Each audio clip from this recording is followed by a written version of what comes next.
Pai do Senhor Jesus, povo de Deus, uma alegria poder estar aqui de volta. Estamos mais uma vez aqui para passar a revista do discipulado. Agora vamos para a segunda aula da revistinha, né? Vamos falar sobre a temática santificação, crise de transformação, né? O texto que nós vamos usar nessa noite lá em 2 Coríntios, capítulo 3, verso 17 e verso 18. Então já convido você a nos ajudar nessa empreitada aí, alcançar mais vidas, né? Para que através dessas aulas muitas vidas venham ser alcançadas, muitas vidas venham chegar ao pleno conhecimento da salvação, venham ser preparados pelo ensinamento da palavra de Deus. Já convido você a lá dar o seu likezinho, compartilhar, envie seu amigo, seu colega que deseja crescer na graça e no conhecimento. Convido também você nessa noite já a pegar sua Bíbliazinha e abra conosco 2 Coríntios capítulo 3, verso 17 e verso 18. Vamos ver o que a palavra do Senhor vai nos ensinar nessa noite sobre a temática de hoje: santificação, crise de transformação. Vamos lá ver o que a palavra do Senhor vai nos dizer. Diz assim: ora, o Senhor é o Espírito, e onde está o Espírito do Senhor, aí há liberdade. Verso 18: todos nós, com o rosto desvendado, contemplando como por um espelho a glória do Senhor, somos transformados de glória em glória, a sua própria imagem, como pelo Senhor, o Espírito. Nós vamos entrar hoje nessa aulinha. Convido a você a vir conosco nesta aula e aprendermos mais com a santa palavra do nosso Deus. Então, nesse texto relata, né, e vamos tratar aqui do ênfase principal, que recai sobre a expressão somos transformados de glória em glória. Isso indica o processo que é gradual, consciente, e o agente desse processo, ou deste processo, é o Espírito Santo. Somos chamados por Deus para viver uma vida santificada pelo Espírito e seremos glorificados por Ele. A partir do momento que você nasceu de novo, se tornou uma nova criatura em Cristo Jesus, você adentrou a esse processo, né? Vamos chegar aqui no primeiro tópico, primeira lição: o que significa santificação. Primeiro, precisamos entender que a santidade, ela é um atributo de quem? De Deus. Ou seja, Ele é santo e é perfeito. A santificação é o ato pela qual algo ou alguém se torna santo. E o seu sentido mais comum significa separar. Falando na aula passada sobre o termo santo, no termo grego é agioi, que traz o significado de separado, separar, consagrar, santificar. Então esse processo durará até a morte, se perseverarmos, até o juízo final, quando nós estaremos ali diante da face adorada do Senhor Jesus de Nazaré. Então, o segundo tópico da primeira lição é entender esse processo. vamos entender um pouco como é que acontece esse processo de transformação, de santificação, né? Primeiro, vamos esclarecer aqui os 3 estágios que acontecem, que começa no ato inicial, onde se inicia ali na regeneração, quando nós tivemos na aula passada falando sobre a dádiva do novo nascimento. Ao nascer de novo, a santidade de Cristo, ela é atribuída a nós. Então, primeiro, o ato inicial da regenerar. Segundo, o processo, o desenvolvimento da santidade até a morte ou a volta de Jesus. Então, é um processo. Só vai terminar no último dia, ou até o dia da nossa morte, ou até o dia que Cristo vier e buscar a sua igreja gloriosa. Maravilha, né, irmão? O ato final. O ato final é o ato da glorificação, onde o nosso corpo será transformado sem mácula, sem ruga e sem pecado. Hoje nós estaremos ali se apresentando diante do nosso Senhor e Salvador Jesus Cristo. Olha que coisa linda, meu irmão, o processo da transformação. Segundo, vamos entender a mortificação do corpo, o corpo do pecado. A mortificação é a retirada gradual da poluição. Presta atenção, a mortificação é a retirada gradual da poluição e a corrupção do pecado.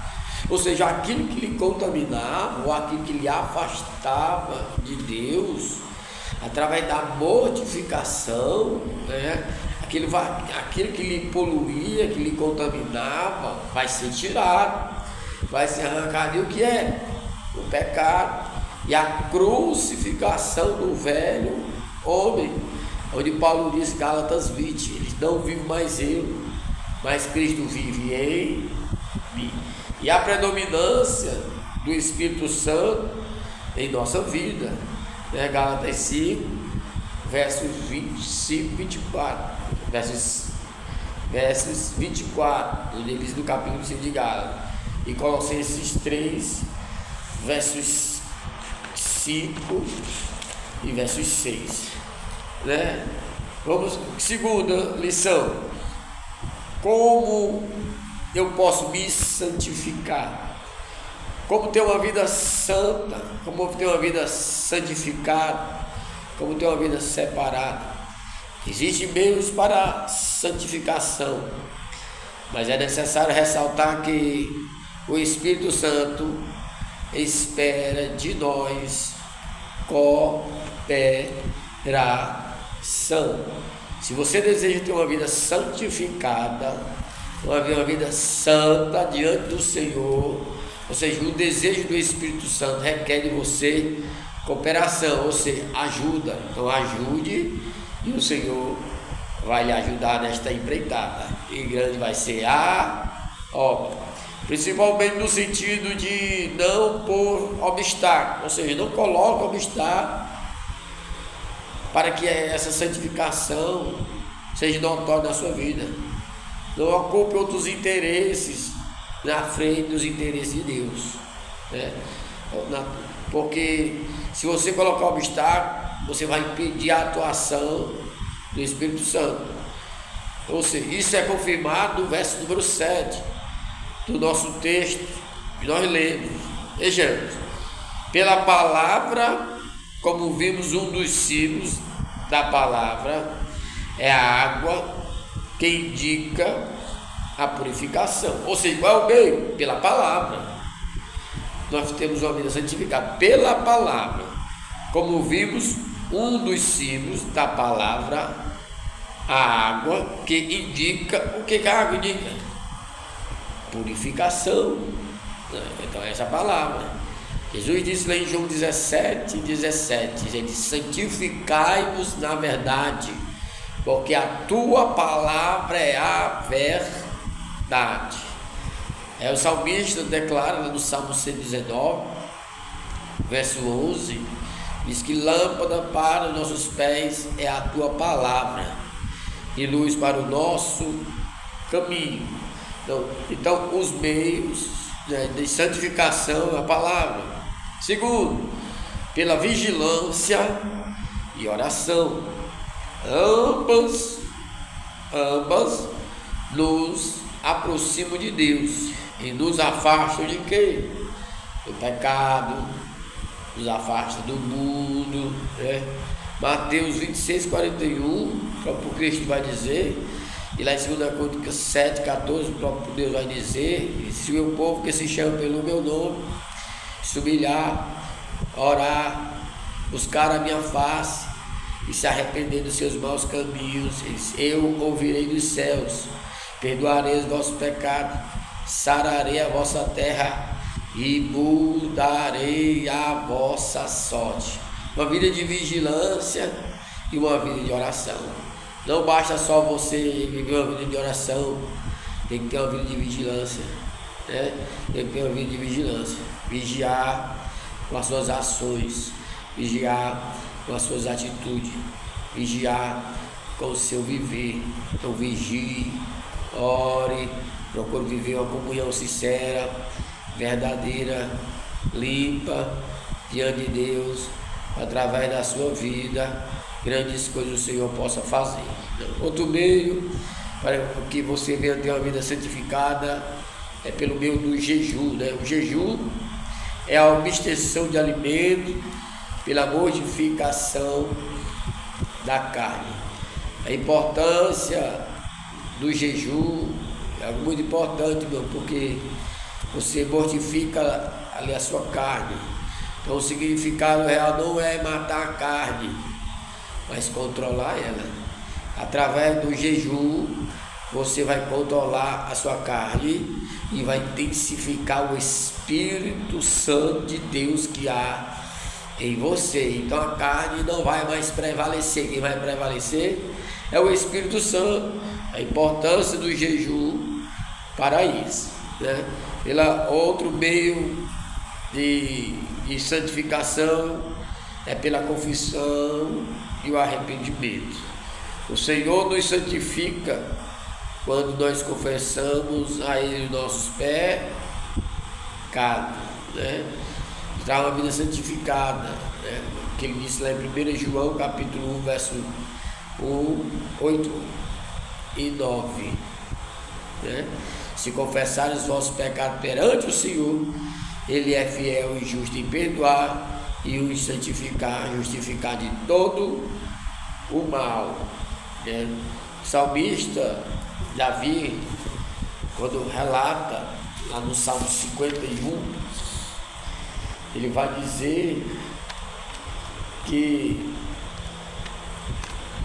a situação que ele vivia, que ele estava, depois de ter ali cometido o pecado, né, o pecado com a Betseba, e ali depois de ser revelado pelo profeta Natan, ele viu que a angústia estava tomando de conta dele, o anseio, ele viu que a presença do Espírito Santo estava se afastando dele, distanciando dele.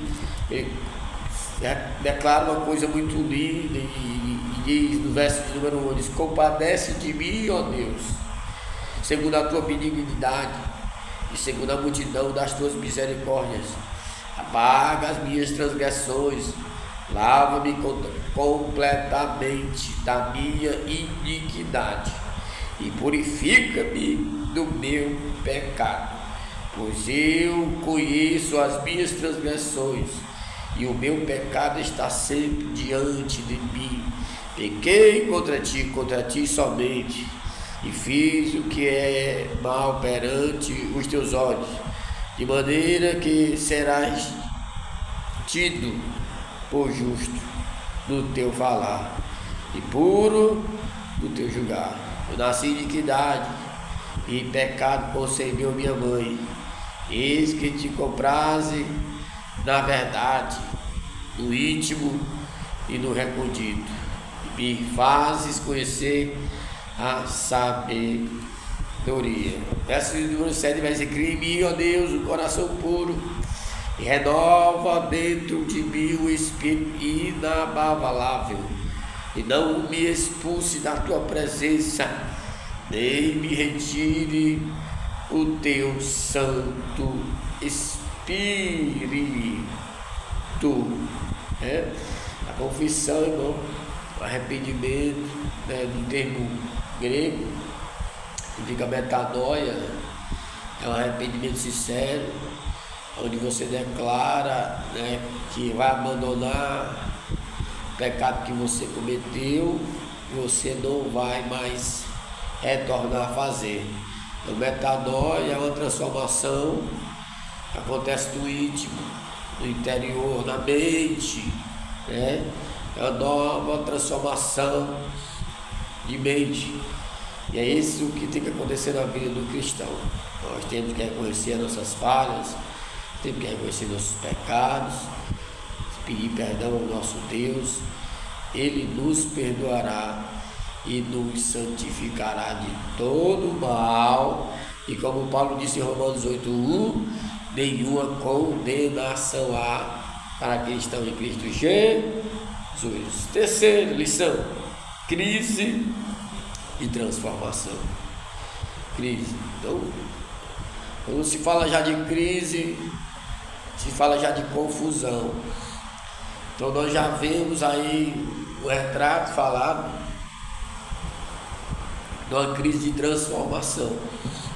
Uma crise de transformação é quando nós impedimos a ação divina do Espírito Santo e nós não deixarmos o Espírito Santo trabalhar em nós. Nós se afastarmos ali dos meios de comunicação, os meios de transformação, como uma vida de oração, numa vida de comunhão, a busca da palavra.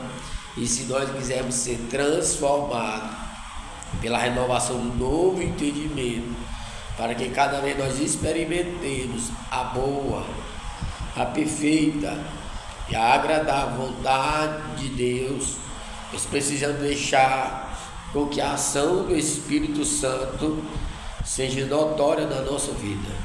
Então nós temos que permitir com que essa transformação não esteja em crise, mas esteja na perfeita vontade de Deus.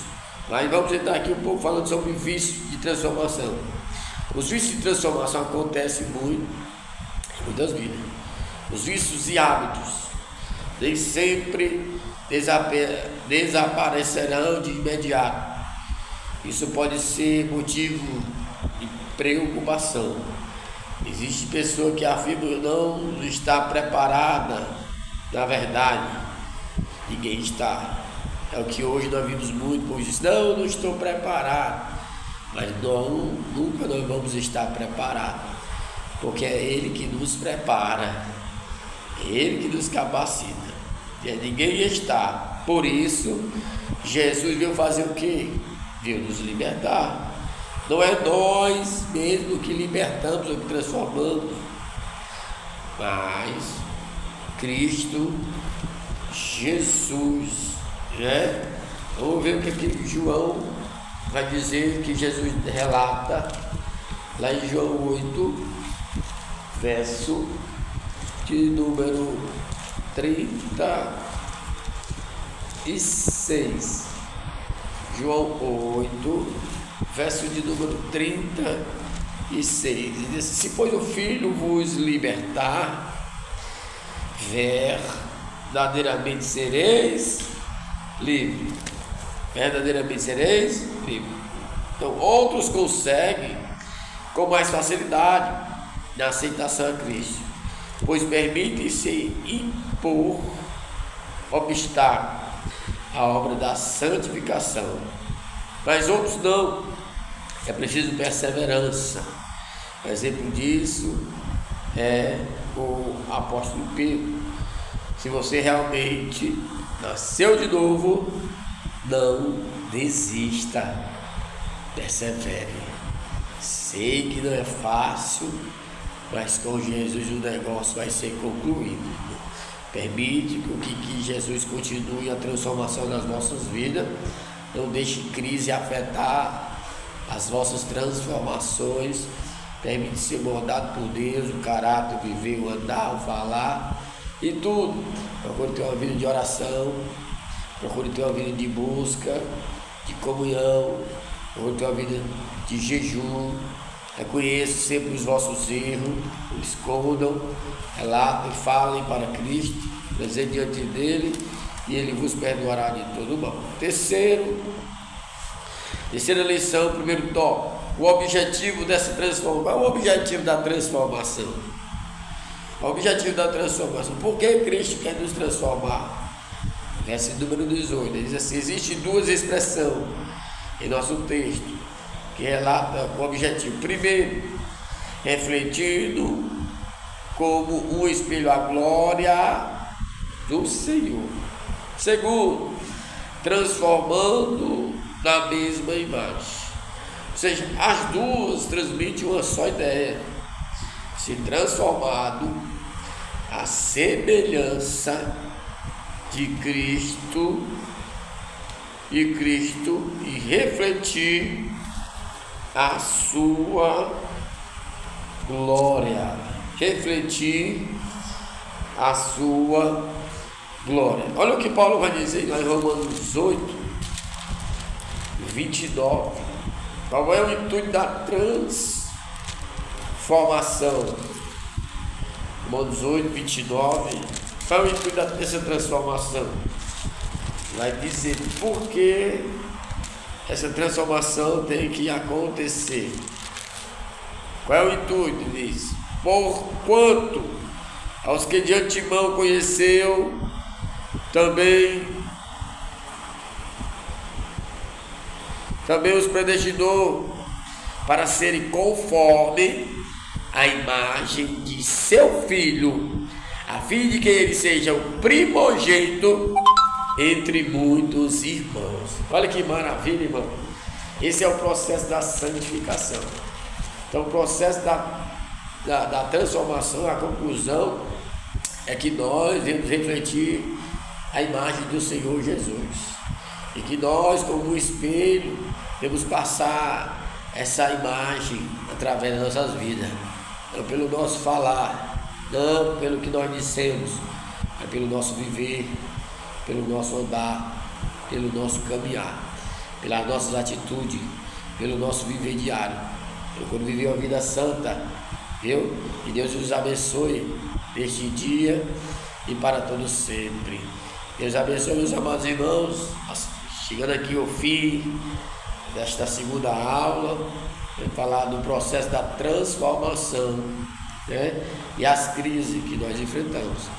Tivemos aqui a segunda aula, logo estaremos com a terceira aula. Então vai lá, dá um like, compartilha, envie para os seus irmãos, para os colegas, e que o Senhor os abençoe, e até a próxima aula, em nome de Jesus. Deus abençoe, amados irmãos e irmãs em Cristo Jesus.